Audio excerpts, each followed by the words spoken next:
ఈ వివాదం ఏంటది మధ్యప్రదేశ్ దాకా కూడా వచ్చేసింది.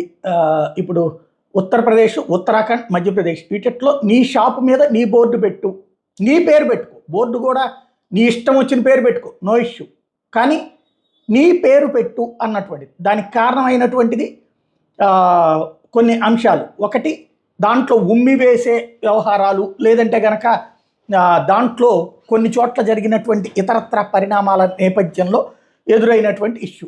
ఏది కావడి యాత్ర చేస్తున్నటువంటి సందర్భంలో ప్రారంభమయ్యి అది కాస్త పెద్ద ఎత్తు నడుస్తుంది. ఎవరేమన్నా సరే యోగి ఆదిత్యనాథ్ సర్కార్ ఆ నిర్ణయం తీసుకుంది. అయితే ఇక్కడ ఒకటి గుర్తుపెట్టుకోవాలి, దీన్ని వ్యతిరేకించేటువంటి కమ్యూనిస్టుల సొంత రాష్ట్రమైనటువంటి కేరళ దేశమానాల్సి వస్తుంది. ఇప్పుడు అది ఆ కేరళలో ఆ మధ్యన అయ్యప్ప స్వామి దీక్ష చేసుకునేటువంటి శబరిమల ఏరియాలో కేరళ ప్రభుత్వం వాళ్ళే తనిఖీ చేస్తే బయటపడినటువంటి అంశం ఏంటంటే